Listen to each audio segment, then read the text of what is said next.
नमस्कार. मी संतोष शिंदे. आजच्या आपल्या सक्सेसफुल नवदुर्गा या सदरामध्ये मी तुमच्या सर्वांचं स्वागत करतो. रोटरी डिस्ट्रिक्ट 3132 आणि मानलराव टीम यांच्या संयुक्त विद्यमाने हा इव्हेंट घेतलेला आहे या नवरात्रीमध्ये. सो आजच्या आपल्या सेशनमध्ये आहेत एक सक्सेसफुल नवदुर्गा, आपण त्यांच्याविषयी आपण बोलणार आहोत. सर्वप्रथम मॅडम तुमचं नाव सांगा, तुमची ओळख करून द्या आमच्या ऑडियन्स. नमस्कार, मी अश्विनी प्रशांत फडतरे. मी पुण्यावरून आहे आणि माझं ऍक्च्युली सासर आहे ते विसापूर आहे आणि सातारा माझं माहेर आहे आणि माझी MSc झालेली आहे. ओके. सो मॅडम, या जर्नीची सुरुवात कुठून करावीशी वाटली आणि कशी सुरुवात केली तुम्ही मॅडम? तर माझी MSc झालेली आहे. MSc होऊन माझे 12 वर्ष झालेले आहेत आता.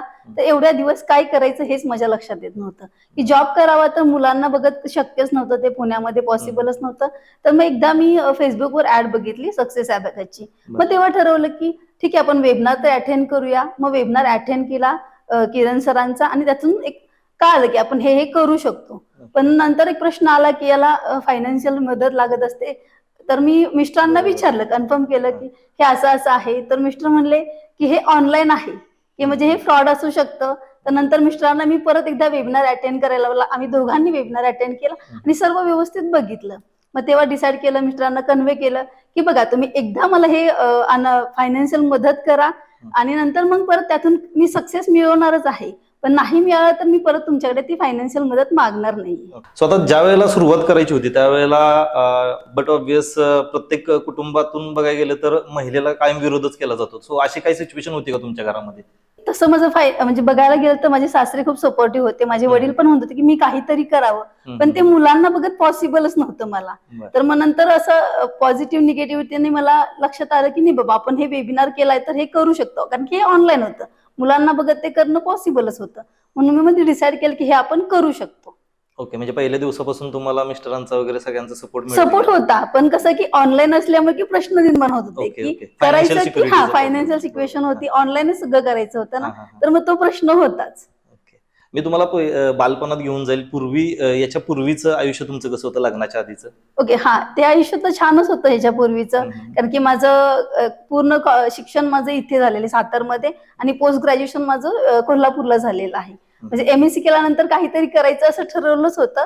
पण काही कालांतराने माझं लग्न झालं, मुलं झाली आणि या बॅच मध्ये की म्हणजे MSc माझी लग्नानंतरच झालेली आहे.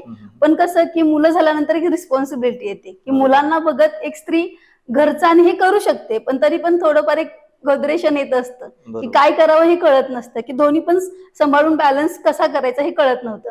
पण एक 12 वर्षानंतर मला एक सपोर्टिव्ह असं एक माध्यम भेटलं आणि तो वेबिनार मी अटेंड केला. Okay, great. म्हणजे 12 वर्षाचा टोटल गॅप होता याच्या पाठी. 12 वर्षाचा गॅप होता. आता कुटुंबाचं झालं, कुटुंबातून तर तुम्हाला सपोर्ट होता. मग असे मित्रपरिवार वगैरे असा होता का की जिथं बऱ्यापैकी बघा, तुम्ही मित्रपरिवार तुम्ही ज्या वेळेला एक नेक्स्ट पाऊल टाकत असता किंवा पुढचं पाऊल टाकत असता त्यावेळेला तुम्हाला नेहमी मागे ओढायचा प्रयत्न करत असतो.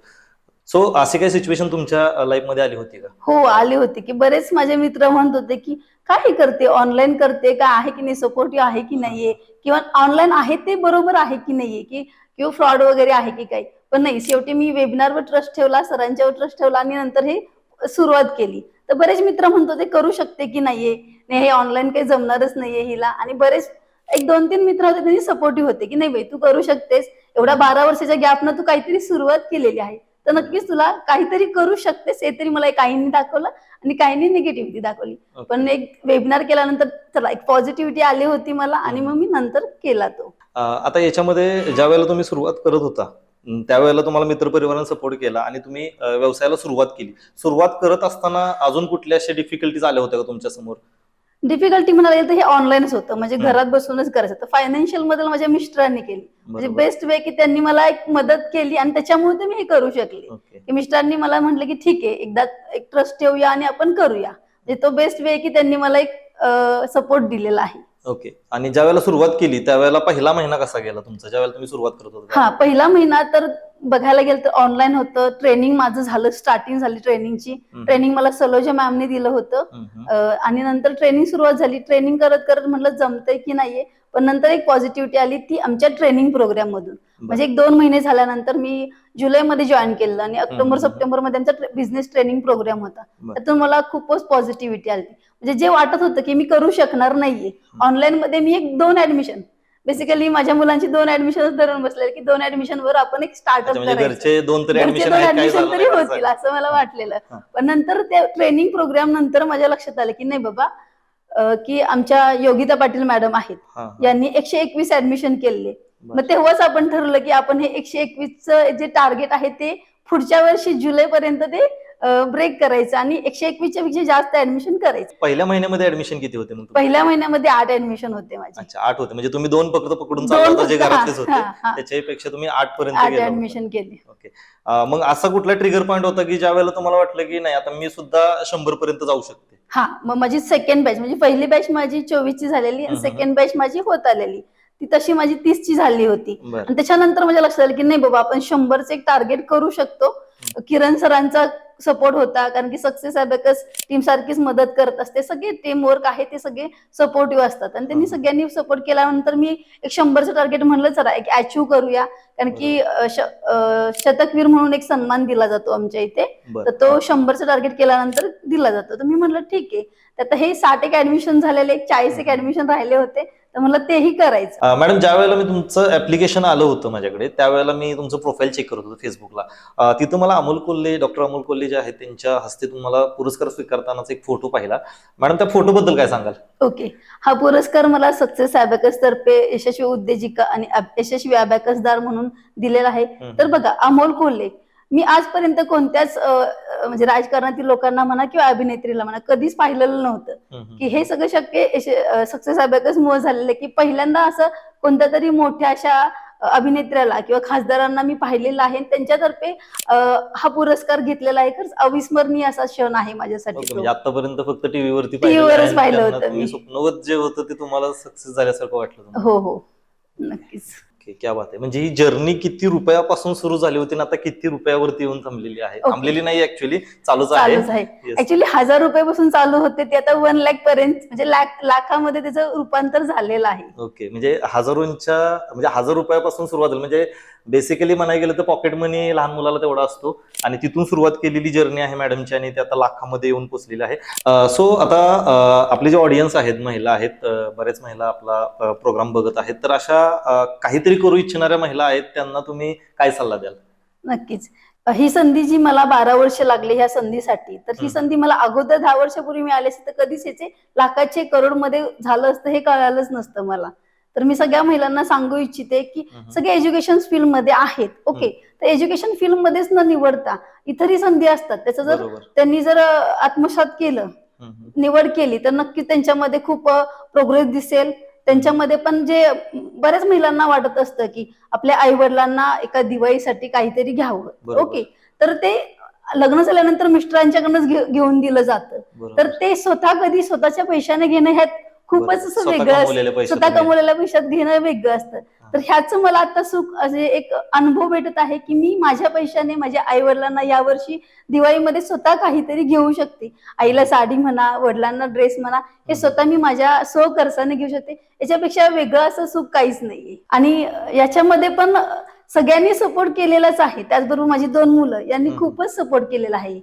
म्हणजे ते 2 पिलर्स आहेत माझे, असं मी म्हणेन तुम्हाला. आता मुलांच्यावरून मला आठवलं की बघा, जबाबदाऱ्या सगळ्यांना असतात, बरोबर. आज बऱ्याच महिला असा विचार करत असतील की माझ्या मागे जबाबदारी आहे, माझ्या कुटुंबाची जबाबदारी आहे, मुलांची जबाबदारी आहे. सो तुम्हाला सुद्धा मुलं आहेत, तुम्हाला सुद्धा कुटुंब आहे, तुम्हाला सुद्धा पूर्ण फॅमिली आहे. सेम जसं आता सगळ्यांचं फॅमिली बॅकग्राऊंड आहे तसंच कदाचित तुमचं असेल. सो आत्ताची धावपळ जी असेल, धावपळीचं जीवन जे आहे, हे सगळं तुम्ही मॅनेज कसं करतात? तर याच्या अगोदर म्हणजे ही संधी मिळायच्या अगोदर मी जे करत होते की मुलांना स्कूलमध्ये सोडणं, घरी आणणं, क्लास त्यांचं घेणं, शिकवणं, हे आताही चालू आहे. ज्याच्यामध्ये काही डिफरन्स झालं नाही का, तर ते ऑनलाईन मुळे झालेलं आहे की मी ते बघत, माझ्या मुलांना बघत मी क्लासला सोडणं, क्लासवरून आणणं, क्लास तर नाहीच लावले पण स्कूलला सोडणं, स्कूलवरून आणणं, अभ्यास घेणं, हेही चालू आहे. म्हणजे हे सगळं मॅनेज होतं ते फक्त ऑनलाईन मुळे मॅनेज होतं असं मला वाटतं. म्हणजे ऑनलाईन मध्ये पण संधी खूप चांगल्या आहेत असं मी सर्वांना सांगू इच्छिते. बरोबर. जरी तुम्ही व्यवसाय करत असाल तरी तुम्ही घरच्या सगळ्या जबाबदाऱ्या पार पाडून व्यवसाय तुम्ही करत आहात. तुम्हाला जो फावला वेळ मिळत आहे त्याच्यामध्ये. बरोबर, निश्चितच.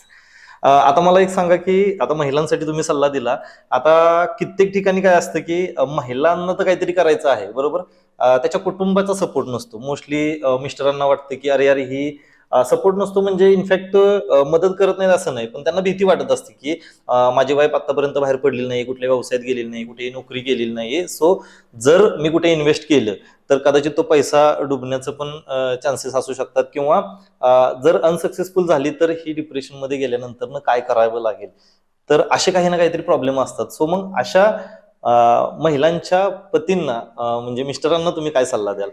तर मी त्यांना सांगेनच, नक्कीच त्यांना सपोर्ट करा, की एकदा चान्स देऊन बघा. हा. त्याही एवढं क्वालिफिकेशन केलेलं असतं, एवढे शिकलेले असतात, त्यांनाही चांगलं माहित असतं, पण त्यांना फक्त एक संधी देणारं कोण नसतं. संधी म्हणजे काय, एक मेन उद्योजक मध्ये म्हणायला गेलं तर फायनान्शियल कोणीतरी मदत करायची असते. बरोबर. तर मिस्टरांना मी सगळ्यात सांगू इच्छिते, की त्यांनी फायनान्शियल मदत केली तर नक्कीच त्या संधीचं सोनं करतील. तर सर्व मिस्टरांनी हा एक व्ह्यू बघून, की आपली पत्नी काहीतरी करू शकते आणि नक्कीच तिच्यावर जेवढा ट्रस्ट ठेवला आहे, तिने एवढं करणार आहे असं तुम्हाला वाटतं, तर तुम्ही तेवढी त्यांना मदत केली तर ते नक्कीच करतील असं मला वाटतं. कारण की हे माझ्यावरून मी सांगते, की माझ्या मिस्टरांनाही असंच वाटत होतं, की नाही बाबा एवढे इन्व्हेस्ट करायचे आणि करेल की नाहीये, पण एक 2-3 महिन्यामध्ये त्यांना अनुभव आला, की नाही बाबा ही करू शकते. हा अनुभव खूप बेस्ट आहे, की त्यांना आता ट्रस्ट होतो, की जेव्हा मी काही करेन ना, नाही बाबा ही करू शकते. हा एक अनुभव त्यांना खूपच आलेला आहे. ओके. आणि म्हणजे आता काही करायचं असेल तर इथून पुढे तुम्हाला फुल सपोर्ट असणार? हो, फुल सपोर्ट असणार आहे. ग्रेट. डेफिनेटली. ग्रेट. आता या सगळ्या जर्नीमध्ये ज्यावेळेला तुम्ही काम करत होता, अशी कुठली फेज आली का की ज्या ठिकाणी तुम्हाला असं वाटलं की सगळं सोडून द्यावं, बंद करावं सगळं, आता बस बस झालं, अशी काही फेज आली का तुमच्या लाईफमध्ये, म्हणजे तुमच्या वैयक्तिक लाईफमध्ये असेल किंवा तुमच्या बिझनेस लाईफमध्ये असेल? हा, असं एकदा झालं होतं, की आमचे कॅम्पेन्स वगैरे असतात, तर ते मी लावले होते. ते कॅम्पेन मध्ये माझं एकच ऍडमिशन झालेलं. तेव्हा मला वाटलेलं की नाही बाबा आपलं काहीच होऊ शकत नाहीये, आता हे सोडूनच द्यावं असं वाटलेलं. पण मी आमचे सीईओ आहेत किरण सर, त्यांच्याशी बोलले. त्यांच्याशी बोलल्यानंतर खूप पॉझिटिव्हिटी आली मला, की त्यांनी मला खूपच छान असं मार्गदर्शन केलं आणि सांगितलं की नाही मॅडम, तुम्ही इथपर्यंत पोहोचला आहे, इथून ते बॅकअप करू नका, की पुढे चालत राहा. कारण की हे बिझनेसमध्ये, उद्योगमध्ये असं होतच असतं. त्यामुळे तुम्ही पुढे ते चालत राहा. आणि त्यांनी पॉझिटिव्हिटी दिल्यामुळे मी ते पुढे कंटिन्यू केली. तेव्हा जरी मला असं वाटलं असेल की ते सगळं सोडून द्यावं, पण त्यांच्या सांगण्यावरून मी ते पुढे घेत गेले. ओके. आणि म्हणून तुम्ही कुठल्या तरी एका वेगळ्या चांगल्या वळणावर स्टेजला आहात तुम्ही. हो. फ्युचर प्लॅन काय आहेत तुमचे मॅडम? फ्युचर प्लॅन आहे तर मला असं वाटतं की आमच्या संस्थेची पुण्यामध्ये एक शाखा, म्हणजे एक ऑफिस असावं असं मला वाटतं, की तिथून एक म्हणतो ना की हेड वगैरे असतात ना, पुण्यामधून एक तयार करावी. मग मित्रांनो, आजच्या आपल्या नवदुर्गा तुम्हाला कशा वाटल्या हे तुम्ही आम्हाला कमेंट करून सांगा. आणि तुमच्याही आजूबाजूला अशा काही महिला असतील ज्यांनी शून्यातून विश्व निर्माण केलेलं आहे, अशा महिलांना आमच्यापर्यंत पोहोचवायचा प्रयत्न करा. लवकरच भेटूयात पुढच्या व्हिडिओमध्ये, पुढच्या आधुनिक नवदुर्गेला घेऊन. तोपर्यंत धन्यवाद.